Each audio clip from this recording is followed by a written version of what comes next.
CA foundation में ना जाने कितने सारे बच्चे हर बार अपने एग्जाम्स के लिए फुल प्रिपरेशन करते हैं, लेकिन जैसे ही वो अपने एग्जाम के दिन अपने हॉल में एंटर करते हैं वो ब्लैंक हो जाते हैं।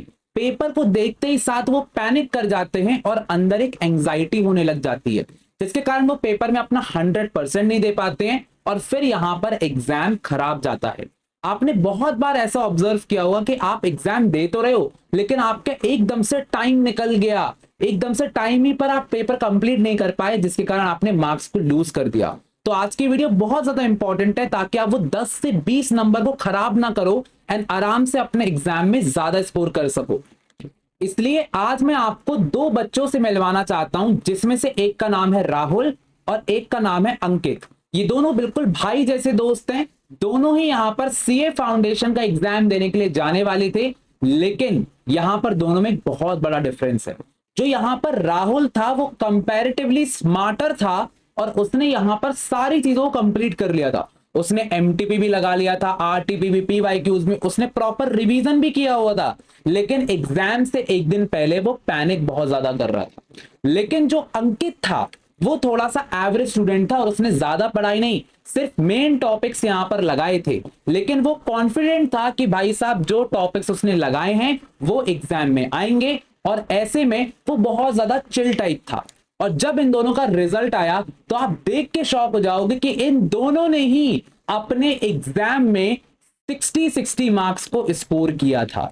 यानी कि इससे हमको समझ में आता है कि आपके एग्जाम डे के दिन जो भी आपका रूटीन होता है, जो भी गलतियां आप कम से कम करते हो, अपने माइंड को स्टेबल रखते हो, वो बहुत ज्यादा इंपॉर्टेंट होता है। तो आइए जरा देखते हैं कि कितने बच्चे जो कि ऐसी गलतियां करते हैं राहुल की तरह, वो कैसे यहां पर दिक्कतें पैदा करते हैं।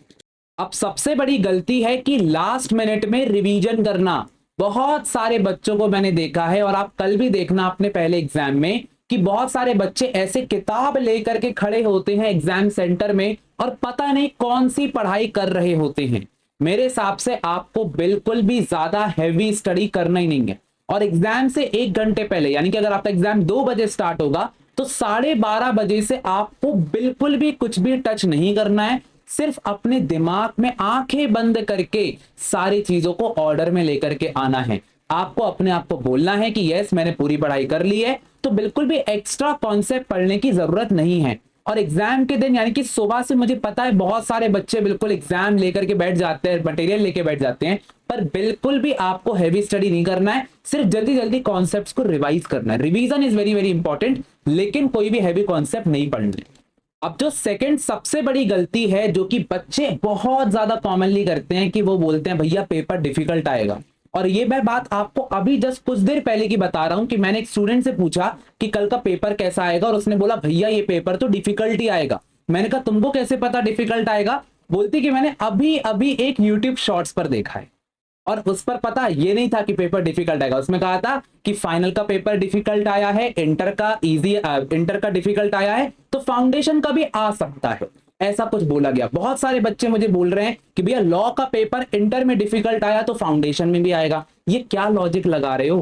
पहले से ही अपने आप को ये बोल देना कि पेपर डिफिकल्ट आएगा, ये बिल्कुल ही बिल्कुल लॉजिकल नहीं है। इससे आप स्ट्रेस में ही आओगे। अब मैं यहां पर बताता हूं कि एक जेन्युइन डाउट भी है कि यार भैया अगर आ गया तो क्या करेंगे। तो देखो, अगर पेपर इजी आता है तो नॉर्मली कॉन्फिडेंट रह करके पेपर को सॉल्व करना है, बिल्कुल भी ओवर कॉन्फिडेंट नहीं होना है। आप लोग क्या करते हो, एक बहुत बड़ी गलती करते हो कि पेपर अगर इजी जाता है तो अपने मार्क्स काउंट करने लग जाते हो। सोचते हो कि अब तो मुझे ज्यादा से ज्यादा मार्क्स लेकर के आना, अपने ऊपर प्रेशर लेकर के आते हो। पर यहां पर आपको ऐसा नहीं करना है। आपको अपने स्टेप्स पर फोकस करना है कि आप हर एक स्टेप को, आंसर को अच्छे से करो। सेकेंड इज कि अगर पेपर डिफिकल्ट आ जाता है तो आपको डरना नहीं है, क्योंकि अगर पेपर डिफिकल्ट आए तो सबके लिए आएगा, तो सारे लोग डर जाएंगे। ठीक है, मैक्सिमम सारे बच्चे डर जाएंगे, लेकिन क्योंकि तुमने मेरी वीडियो देखी है तुम कहोगे यार सब डरे हुए हैं, सब बेकार पेपर करेंगे। लेकिन तुम्हें क्या करना है, तुमको यहां पर ज्यादा से ज्यादा अटेम्प्ट करना है।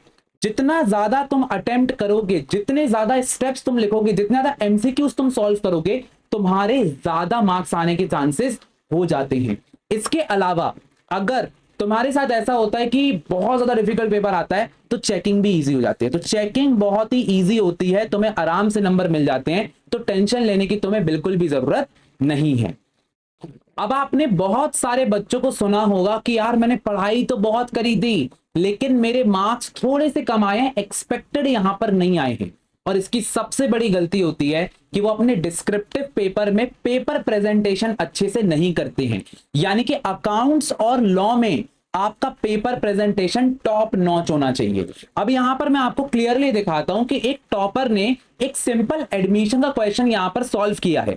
अगर आप इनका रिवैल्यूएशन अकाउंट देखोगे तो यहां पर चेकर ने जल्दी जल्दी बस देखा है कि सही है कि नहीं और 2 नंबर यहां पर दे दिए। 4 नंबर इनने यहां पर दिए हैं पार्टनर्स कैपिटल अकाउंट का। जल्दी जल्दी आंसर को चेक किया गया है और देखा गया है आंसर बिल्कुल सही किया है। यहां पर टॉपर की हैंड राइटिंग बहुत अच्छी है, मुझे यहां पर अच्छा लगा। अगर आप एक छोटी सी डिटेलिंग देखोगे तो यहां पर रिवैल्यूएशन अकाउंट ऐसे लिखा है, पार्टनर्स कैपिटल अकाउंट ऐसे लिखा है, लेकिन बैलेंस शीट के आगे 1 जुलाई 2018 लिखा, यानी कि माइनर प्रेजेंटेशन पर बहुत फोकस किया गया है। इसके अलावा सारे के सारे अकाउंट्स में प्रॉपर कॉलम है, अच्छे से दिया गया और ये चीज ने कहीं ना कहीं एग्जामिनर को खुश की होगी। लेकिन अब आता है एक एक्सेप्शनल पॉइंट, वर्किंग नोट को देखो। वर्किंग नोट पर जो एवरेज प्रॉफिट कैलकुलेट किया है गुडविल का, उस पर भी आधा नंबर दिया गया है। इसका मतलब working note is very very important. तुमको एक एक कैलकुलेशन शो करना है और देखो जरा यहां पर एक एक कैलकुलेशन शो किया गया है टॉपर के द्वारा और लास्ट में 10 नंबर मिले। और देखो जरा 1 नंबर और 1.5 नंबर और ये 1.5 नंबर है कि 2 नंबर इन्होंने वर्किंग नोट पर दिए हैं। यानी कि प्रेजेंटेशन टॉप नॉच होना चाहिए। मैं तुम्हें बोलूंगा कहीं पर भी शॉर्ट फॉर्म यूज नहीं करना है, शॉर्ट फॉर्म्स का यूज नहीं करना है। जर्नल एंट्री में नरेशन अच्छे से लिखना है। अगर लॉ की बात करूं तो सेक्शंस बहुत अच्छे से मेंशन करना है, तभी तुम्हें बहुत अच्छे नंबर मिलेंगे। तो पेपर प्रेजेंटेशन टॉप नॉच होना चाहिए। अब सीए फाउंडेशन के हर अटेम्प्ट में एक रिकॉर्ड रहा है कि आपका एक पेपर बहुत ज्यादा लेंदी आता है। जर्नली वो लॉ का एग्जाम होता है, लेकिन पिछली बार मैथ्स को थोड़ा सा डिफिकल्ट या फिर कह सकते हो लेंदी कर दिया गया था। अकाउंट्स भी आपका लेंदी पेपर हो सकता है। ऐसे में आपको क्या करना है कि आपको टाइम को मैनेज करना है। अब देखो टाइम मैनेजमेंट की ट्रिक सबसे अच्छी होती है कि जैसे आप पेपर को देखते हो तो जनरली ऐसा हर एक बोर्ड करता है कि स्टार्टिंग के कुछ क्वेश्चंस को थोड़ा सा डिफिकल्ट रखता है, लेकिन जैसे जैसे पेपर में आप आगे जाते हो तो भैया आपका पेपर इजी होता जाता है। आपके पास मौका होता है कि उन क्वेश्चंस में आप स्कोरिंग कर सकते हो। तो मैं आपको यही बोलूंगा कि अपनी स्ट्रेंथ पर खेलो, हार्ड क्वेश्चंस को पहले नहीं लगाना है। जो भी आपका सबसे फेवरेट चैप्टर है उसका क्वेश्चन सबसे पहले सॉल्व करना। अगर आपसे एडमिशन अच्छे से आता वो पहले सॉल्व करो, अगर आपसे कॉन्ट्रैक्ट एक्ट अच्छे से आता पहले वो सॉल्व करो, मैक्रो अच्छे से आता मैक्रो सॉल्व करो। सो यहां पर इजी क्वेश्चंस पर जाना है, बिल्कुल भी टेंशन नहीं लेना है और स्ट्रेंथ पर खेल करके पहले जो आता है पेपर में वो करना है। लेकिन एक गलती जो कि टॉपर बच्चे थोड़ा सा ज्यादा करते हैं, तो अगर आप एक टॉपर हो तो ध्यान से बात सुनना बेटा, ईगो पर कोई भी क्वेश्चन मत लेना। अगर तुमसे क्वेश्चन नहीं बन रहा है, क्वेश्चन का आंसर टैली नहीं हो रहा है, बैलेंस शीट टैली नहीं हो रही है, तो अपने आप को अपने माइंड में बोलना है कि मैं 2 मिनट लेता हूं और 2 मिनट में ना एक बार पूरा क्वेश्चन स्कैन करो। अगर तुम्हें कोई गलती मिल जाती है तो ठीक है, वरना क्वेश्चन को छोड़ो और आगे नेक्स्ट क्वेश्चन पर जंप कर जाओ। बिल्कुल भी एक क्वेश्चन पर टाइम वेस्ट नहीं करना है, क्योंकि जहां तुम्हारा टाइम वेस्ट होना शुरू हुआ, जहां पर तुमने बग्स यानी कि मिस्टेक्स को आइडेंटिफाई करना शुरू किया, तुम्हारा टाइम वेस्ट होगा। सो यहां पर मैं क्लियरली बोलूंगा कि तुम्हें सारे क्वेश्चंस को अटेम्प्ट करना है, इसलिए बिल्कुल भी ईगो पर क्वेश्चन को नहीं लेना है। अब ये जो आखिरी गलती है ये आप करते नहीं हो, ये आपसे हो जाती है। सो आप लोगों को आज के दिन या फिर किसी भी एग्जाम के एक रात पहले बिल्कुल भी ज्यादा पढ़ाई नहीं करना है, लेट नाइट तक नहीं जागना है। मैं आपसे प्रॉपरली कहूंगा कि आपको आराम से सीधा लेट जाना है बेड पर और अपनी बैकबोन को आराम देना है, अपने हेड को आराम देना है और अपने माइंड में कुछ भी नहीं सोचना है, बिल्कुल ब्लैंक कर लो। इसके लिए तुम क्या कर सकते हो, आज सोते टाइम 5 मिनट के लिए अपनी ब्रेथ पर फोकस करना, अपनी सांसों को चलते हुए देखना और तुम्हारा माइंड ब्लैंक हो जाएगा और आराम से नींद आ जाएगी। सो जाना, सुबह उठना, ब्रेकफास्ट अच्छा करना, न्यूट्रिशियस करना, फ्रूट्स वगैरह खा लेना और यहां पर लंच भी तुम कर सकते हो क्योंकि पेपर 2 बजे से है। कपड़े बहुत ही सिंपल पहनना है, किसी भी लड़का या लड़की को इंप्रेस करने नहीं जा रहे हो, ना ही तुम्हारी शादी होने वाली है। तुमको सिंपल सिंपल एक टी शर्ट जो कि कॉटन होना चाहिए, टाइट जीन्स नहीं पहनना है। सारे के सारे लड़कों को बोलना चाहता हूं, टाइट जीन्स नहीं पहनना है, बहुत ही नॉर्मल एयरी कपड़े पहनना है कि एयर पास ऑन हो सके। लड़कियों के बाल बड़े होते हैं, गर्मी बहुत लगती है, इसलिए प्लीज उसको ऐसे ऐसे करके जो करते हैं, प्लीज अपने बालों को सही रखें। और साथ ही साथ बहुत ही आराम से बिना पैनिक के हमको यहाँ पर खेल खत्म करना है, क्योंकि मैं एक चीज बोलना चाहता हूं कि हमारे भगवान हमारे साथ है, कृष्ण जी हमारे साथ हैं, या फिर आप जिस भी रिलीजन के हो, आपके भगवान आपके साथ हैं। और आपको इस टाइम पर सिर्फ एक चीज करने को बोल रहे हैं, भगवान सिर्फ एक चीज करने को बोल रहे हैं कि you have to believe yourself, you have to believe yourself, क्योंकि तुम्हारा पेपर बहुत अच्छा जाने वाला है, सबसे बेस्ट जाने वाला है। और आज तुमको ये कमेंट सेक्शन में बिना बोले लिखना है।